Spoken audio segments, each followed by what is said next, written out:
All right, what is up, Utah fans? This is Joseph back with the Utah Utes Football Digest. And today we are talking about Dorian Singer.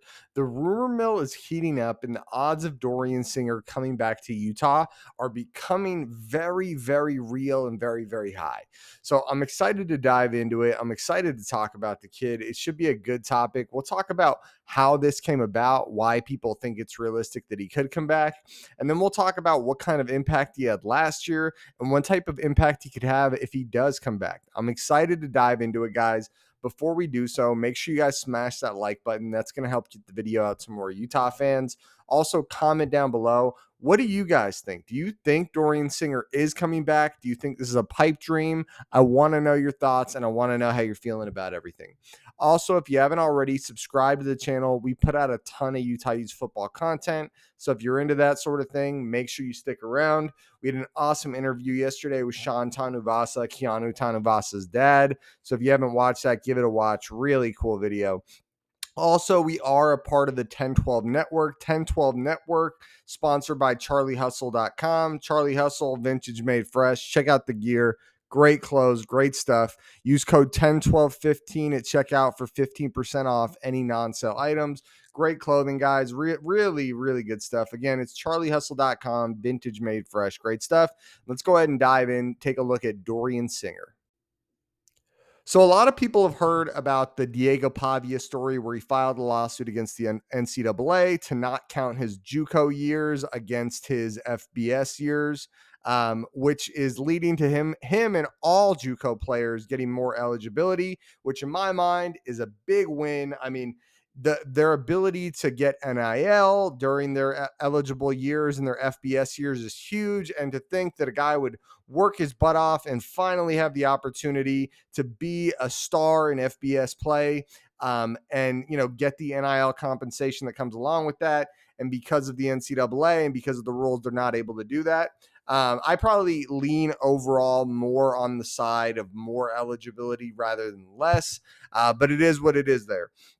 So, how does this lead to Dorian Singer possibly getting a fifth year of eligibility? And what it comes from, guys, is the NCAA has opened up the floodgates a little bit with allowing the junior college lawsuit to happen.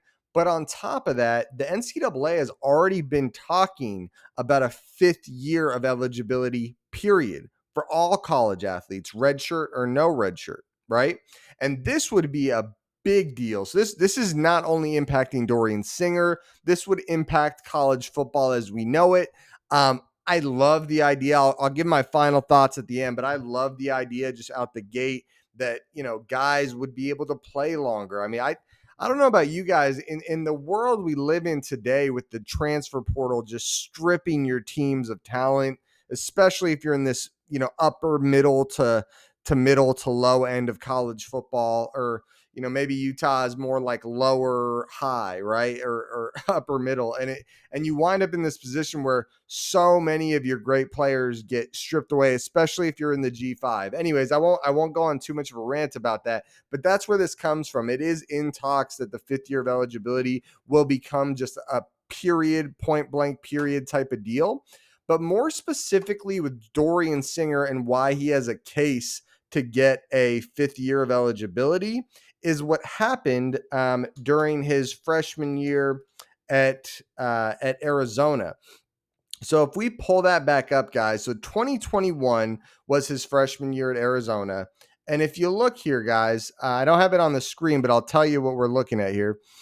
He played 5 games at Arizona: a game against USC, a game against Cal, a game against Utah, a game against Washington State, and a game against Arizona State.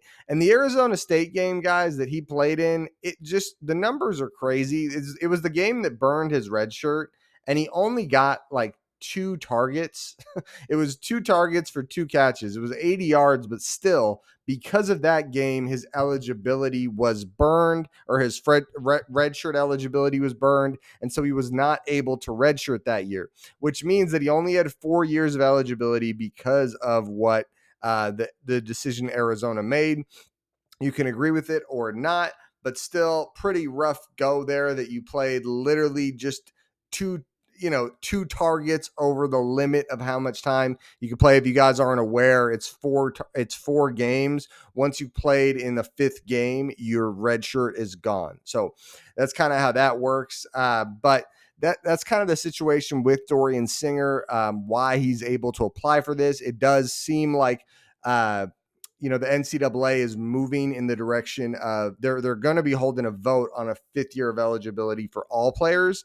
But on top of that, with Dorian Singer's situation, he's appealing for a very specific case because his red shirt was only burned by 1 game, and also and that seems like it could be very realistic, right? That he could get the case. So in a second here, I'll give you guys my final thoughts, but I also, before I give the final thoughts, I want to take a look at what Dorian Singer's done over his career and how impactful he could be if he was able to come back. Okay, guys, and quickly, I want to take a look at what Dorian Singer was able to do this past year. So you look at this year, guys, 702 yards, according to ESPN. But then on top of that, we're looking at a bunch of great numbers. You look at Arizona, 66 catches, 1,100 yards. Very good in 2022. And really, this freshman year, it's on 18 catches. And like we just saw, it was really only 5 games. He had 301 yards. Really, this USC year in 2023 is the outlier where he had a not so great year. But it really feels like that year was just him not getting targets in a really crowded room, and more just mismanagement on USC's end, where it felt like they just poured too many resources into wide receiver. So they were just kind of, over what, like, too much of a good thing, where they had so many great receivers that there wasn't enough, to go around. And don't forget, guys, what he did last year for Utah, that 702 yards, was against was with a very, very poor quarterback situation. And if you guys aren't aware, this is Utah's best year by a receiver since 2017. This is the best year for a Utah wide receiver since 2017. So Britton Covey was never able to do that. There's been some great tight ends, but at wide receiver, this is the best receiver in nearly 10 years. So really impressive stuff. And let's go ahead and pull up the PFF version of things. So one thing I really like that I want to point out first is this yards per route run. Yards per route run, 1.88 last year, 2.18 his huge year at Arizona, 2.02 the freshman year. And again, just one outlier of a bad year in what's it called? At USC. Again, just a stain on his career because USC mismanaged him. So is what it is there, but it is you look at that number, guys. Two is a really good number. So basically, what that means is every time you run a route, if we took all the plays where you went out for and ran a route and matched that against your yards, what is that number, right? So total yards divided by total routes run, right?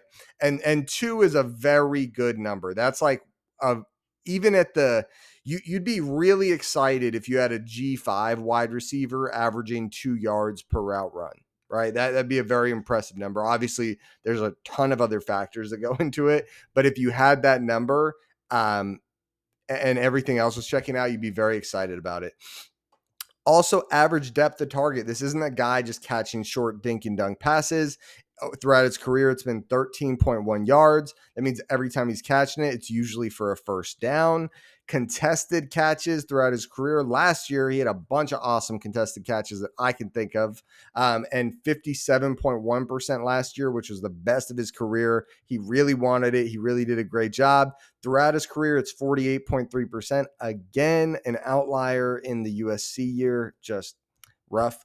But last year he had 8 missed tackles forced, where that's more than he's had in his whole career up to this point. So it really felt like last year he was hitting his stride, and he had 30 first downs last year. I think that's probably the most impressive stat of last year for me. And the versatility here, a lot of snaps in the slot, a lot of snaps out wide. Very, very good. He's a guy you can do a lot of things with. So, we've brought in a ton of wide receiver talent, and he is going to be able to go wherever it works, right? We have a lot of guys that have played out wide a lot that we brought in the transfer portal. So if he needs to be at slot or he needs to be out wide, he can really do both of them. The yak yards very good last year as well. Not super high yak per reception, but overall yak looked really good. And then stick around. I'm going to give you guys my final thoughts here in a second, but I think you guys get an idea of how big of an impact Dorian Singer would have if we could get that extra year of eligibility. Okay, guys, and I'm about to give my final thoughts. Before I do so, please make sure you guys smash that like button. That's going to help get the video out to more Utah fans. But also, before I give my thoughts, I'd really appreciate it if you pause the video and go ahead and comment your thoughts below and kind of see, before you know mine, how we match up. And I want you to give your thoughts on two things, and I'm going to give my thoughts on two things. One is going to be, on a scale of 1 to 10, how big of an impact is it to have Dorian Singer back? But then two, I'm going to say what I think the likelihood is that we get Dorian Singer back, because I think they're both important, right? So also subscribe to the channel if you haven't already. We're putting out a lot of content as well, so hit the notification bell. And here's my final thoughts. So first thing is, do I think Dorian Singer is going to come back? I think the odds feel very, very likely. I feel like there's a very high chance we're getting Dorian Singer back. I think with so many media people talking about it and the way that the tea leaves are just kind of reading that direction, I feel like there's a really, really good chance we get Dorian Singer back. On top of that, it's on his. He had 2 targets in one game that brought him over the number. And if you look at USC, it's not like he was used well there either. So both those seasons together, I think, make a really good case for him. And on top of that, they're exploring strongly the idea of adding a 5th year of eligibility period, which feels like in the new world of college football, that just makes sense. So I feel very strongly Dorian Singer will get that checkbox. He will be back, and he should, come in here ready to be a part of this. Also, one really cool factor, guys, if you're not aware, Devin Dampier and Dorian Singer are brothers. Super cool connection there. So those two together out on that field, very, very cool. And then finally, my thoughts on what type of impact this would have on our offense. Like I mentioned, they're brothers. That's a huge impact there. I mean, these guys have probably thrown the ball to each other 1,000. Think about it with your brother or a really good friend, right? Like how many times, if you're both into football, you've just gone outside and played catch, right? And not to mention like going to the park and competing with other people at the park and running routes, right? Especially these two. You got to imagine this was, a very strong connection through football. They're going to have a lot of just, I know he can make this catch. I know when Devin throws the ball, it's going to be a little inside in this situation, right? Just that type of stuff that you can only know if you've connected on a pass 1,000 times with someone, right? 10,000 times with someone. So I think that's a huge, huge impact alone. But then, guys, the biggest thing is Dorian Singer was a beast last year. You saw the numbers we just went over. This was with very poor quarterback play, guys. This was like the quarterback play was so freaking rough. And I'm not trying to hate on anyone. I just want to give you an idea of what we're talking about here.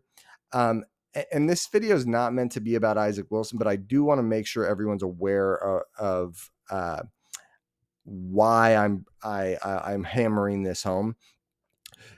Isaac Wilson, I hope he develops and I hope things get better. And I'm glad he stayed on the team, and I'm glad he realizes probably for his best interest. And hopefully that works out. But Isaac Wilson's average QBR last year was a 31. It's one of the worst in all of college football. It was 121st in all of college football. And that is really bad. 121st, guys. That is at the very, very bottom. That is like right next to last. And the reason I bring that up is just to tell you guys how Dorian Singer was able to have, the best season for a Utah wide receiver since 2017. And he's already proven he can be 1,000-yard receiver at Arizona, where he went for over 1,100 yards. I think he is a huge impact. I mean, if we have Dorian Singer and this group of guys we have with Ryan Davis, Otto Tia, Justin Stevenson, just to name a few, and then we got Zacharias Williams, we got what's the other guy's name? Dadrian Zipper, right? This this offensive firepower in the passing game is just going to be ridiculous, right? Even at the low end projection, right? You project that Dorian Singer does what he did last year, which he's going to have a significantly better quarterback in an offense that's proven it can have multiple 700-yard receivers on top of multiple 300-yard receivers. This is going to be a game changer for this Utah offense. I won't say a 10. I'm not sure what a 10 would be, but Dorian Singer coming back, in my eyes, is I'm going to give it an 8.5. Like how big of an impact it is, right? It's huge. The reason I don't say a 10 is because we brought in some really good receivers, right? Like if there was a world where we didn't get Dorian Singer back, it wouldn't be the end of the world because we brought in some talented guys. But you have all those guys plus the young freshmen that you never know when it's just going to click, right? You never know when you're going to have a breakout guy. You have those guys. You got Dorian Singer. I mean, damn, doesn't get much better than that. So I'm going to say an 8.5 impact. It's a really big impact. So I want to know what you guys are thinking. I'm out of here. Like, comment what you're thinking, subscribe to the channel, hit the notification bell. I'm out of here. Go Utes.